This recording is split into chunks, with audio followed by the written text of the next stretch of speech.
biggest complaints that beginner students have when it comes to doing this elbow, if they're delivering it improperly, or using what I refer to as a cutting elbow, is that they're practicing the elbows in class, they're doing it on the pads, and they start getting their skin scraped up, start getting these little scabs get torn up. You see them in their next class, and they got a bandage on their elbow where it's all scraped up. They got a nice, almost like a rash burn or a mat burn on it. And I'm going to discuss how you guys can prevent that.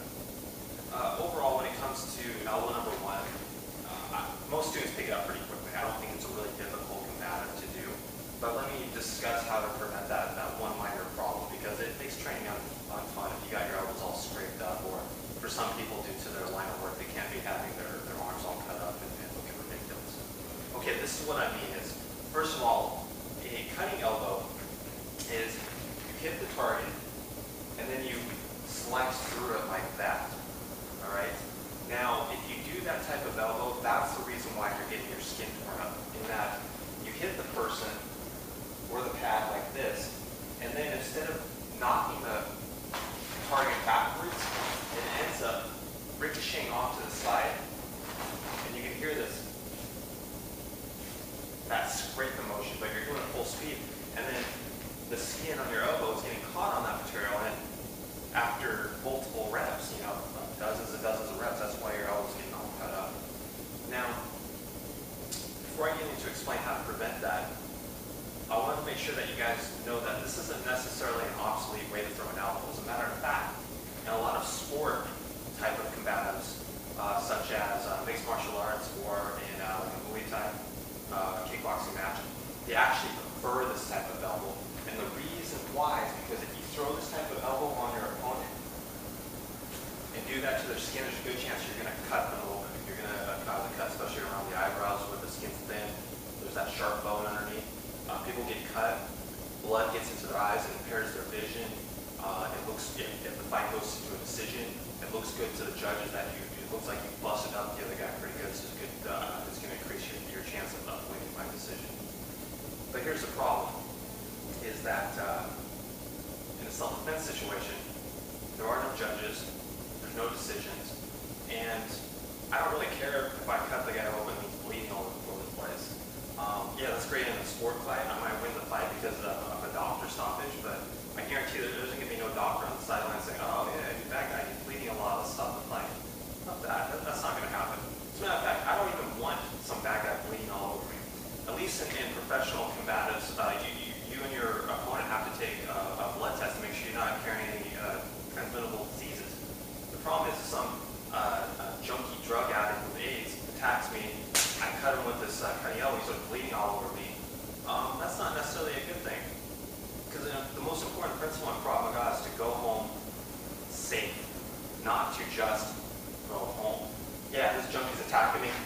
I hit him, he's bleeding all over me, and then I catch some sort of disease.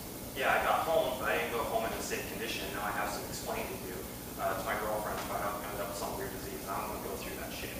So instead, if you want to prevent that, as well as prevent scraping up your elbow when you're training, you want to do more of a power style elbow. Okay, let me demonstrate the difference once again. Here's a cutting elbow. I'm only going to do it once because I don't want my elbows all torn up. But this is what it looks like. And this is a power elbow. Okay, not only can you hear the difference, but you can see the direction that the bag in this case is moving. When I did the first elbow, which is more of the cutting style elbow, I ended up hitting more on the side of the pad, the side of the target, and then the target's going this way.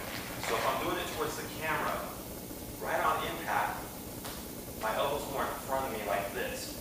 Since the front of my elbow's pointed in this direction, all the power is going that way, forcing the target to go that direction.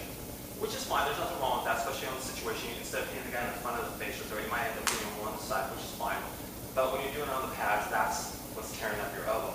Instead, you want to do more of a power style elbow, in that when you hit the target, instead of hitting with your elbow pointed far in front, notice how my body was slightly off center. So before I'm lined up perfectly, now I'm moving a little bit this direction. And when I hit it, notice how my elbow is more off to the side in relation to me. So cutting elbow was more out front on the side of the target. This one is a little bit more even with my hand here, and I'm getting more at the front of the target. So if I do it towards the camera, you're going to see the difference. Once again, here's the cutting elbow. The impact is right there.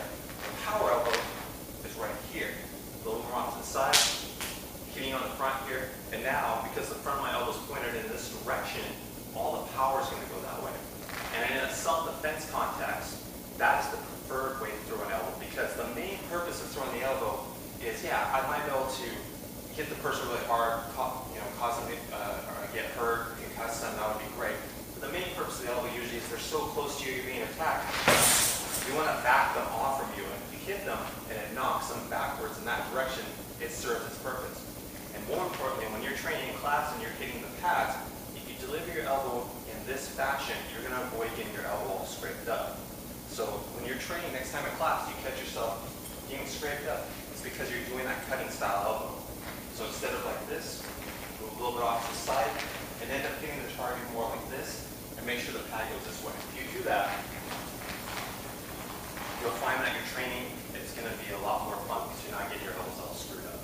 So anyways, that's the difference between a cutting style elbow and a power elbow, and now you know the difference of the two and which one to use.